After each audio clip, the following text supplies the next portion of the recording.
People who were born as a result of incest, share your stories. How did it affect your life and health? I work with two children born as a result of incest. The boy has microcephaly, small head, cerebral palsy, a severe form of attention deficit hyperactivity disorder, and developmental delays. He is nearing adolescence, but his developmental level is that of a 6-year-old. He will probably need care for the rest of his life. His parents are uncle and niece, but his mom is also mentally disabled. The girl was born to a sibling. They have 4 children in common, but she's the only one with a problem.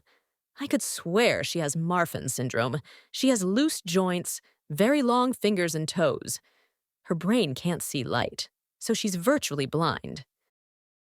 She also has a severe form of autism, but this is hardly a consequence of her parents' incest, but it has actually benefited her because she is very intelligent. She is now 10 years old, learning to socialize and doing well in school. She will start regular school soon, but in a special class because of her blindness. But we hope that in a few years, she will start going to a regular class. She doesn't know how to go to the toilet on her own yet, but that's not surprising considering she is autistic and can't see anything. However, the toughest patients during my time as a nurse on the pediatric unit were not children born in incest, but children of those mothers who used alcohol or illegal substances during pregnancy. There were such beautiful children who could have turned out fine if their mothers hadn't poisoned themselves during pregnancy. I used to work as a teacher's assistant in a remedial school, where either those who were kicked out of a regular school or those who could not study there got in. I'll never forget one student. Her grandfather was her father. She was about 19 or 20 years old and had to wear diapers all the time. She had a severe form of autism, but she was very sweet and kind. I worked there about 2 years ago, and if my memory serves me correctly, she was in the 2nd or 3rd grade program. On the last school day, she, and almost all the kids, were very upset and didn't want to leave for summer vacation because for many of them, we were the only adults they could rely on. About a year after the school closed, I met her on my way home from work. She recognized me and gave me a big hug. I will never forget her. And that's when they told me the whole truth. I felt very hurt and disgusted. So that night I packed my things and left home. I have not seen them since. I don't know any other relatives because my mother left her parents when I was young and never spoke to them again. My sister-in-law teaches French in a neighborhood that has recently experienced a large influx of Muslim families. The elementary school where my sister-in-law works has classes where students are uncles, aunts, cousins, siblings, etc. During one lesson, almost half the class raised their hands, all of them immigrants. They wanted to know what word to use when one of your parents is a cousin to the other. My sister-in-law decided not to focus anymore on the designations of family ties in French. We're doing great.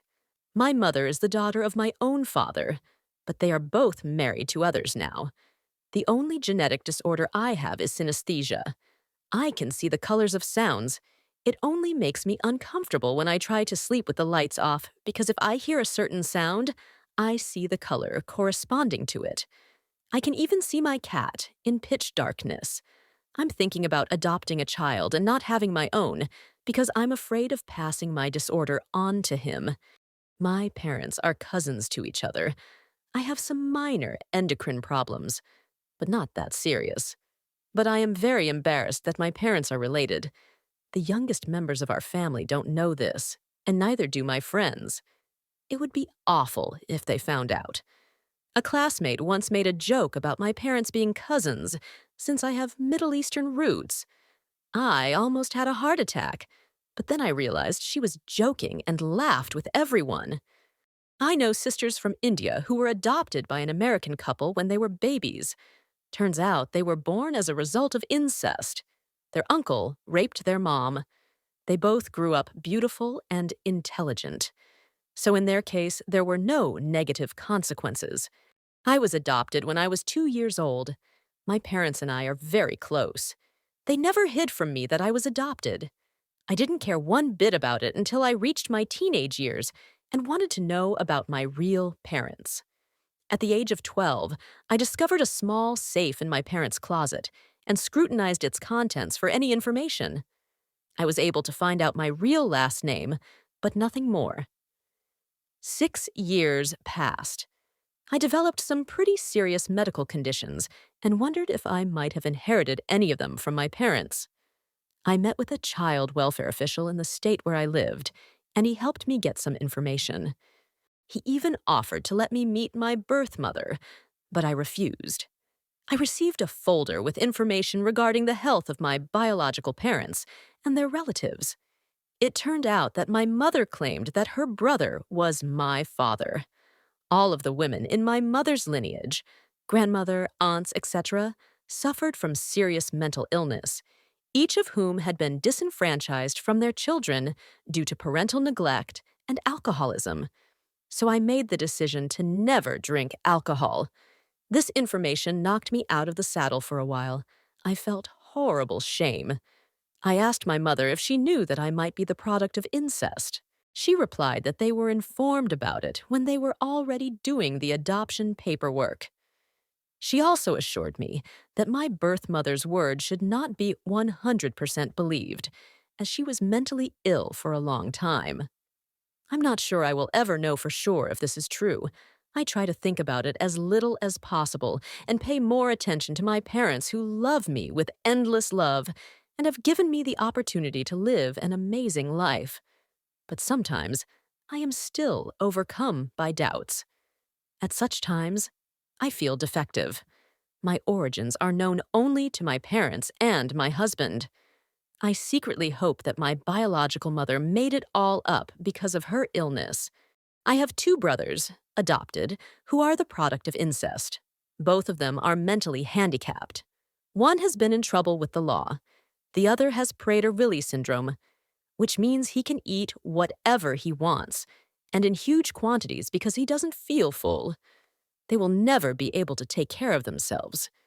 My old neighbor was born as a result of her mother being raped by her own father. She had cognitive impairment that resembled early dementia, but it developed very slowly. She also suffered from diabetes and a number of mental illnesses, pathological hoarding, schizophrenia, agoraphobia. If there was such a thing as autism spectrum disorder in those years, it would have definitely been diagnosed in her. She had 2 children, not the product of incest, who had severe forms of mental illness and mild mental retardation. The son was a violent paranoid schizophrenic. The daughter had pathological hoarding syndrome. They all lived together on disability benefits. One day, the police raided their home and found them living in filth amidst the corpses of their pets. As a result, they were evicted. The son and daughter, they were both in their 50s, left, and were never seen again. Their mother became homeless and eventually ended up in a shelter for the elderly. No one visited her except us. My mom's family has a history of frequent sexual abuse, especially by her stepfather. My mom is the oldest of 7 children. 2 of the siblings are half-siblings, and all the others are obviously born to other fathers. Trust me, they don't even need DNA testing. For years it was unclear who was whose father, but now that they are all adults, their personalities and facial features make it clear who was born of whom. Because of so much domestic violence, some of the children were born from their mother's half-brothers. Given the number of different head problems, from mental handicaps to mental disorders, I'm sure at least a few of them are the fruits of incest. One of my uncle's Yesench cousins grew up very unsociable. His mom was too young and didn't know what to do with him, so she left him alone in the crib often and for long periods of time. He lacked attention and care. No one talked to him, so he grew up a real savage. He was very unlucky. Now he's over 40 and barely able to hold an adult conversation. He has a good heart, but he often believes in different conspiracy theories and other nonsense. He hasn't been able to build a career. He is slurred in his speech and has trouble understanding what is being said to him.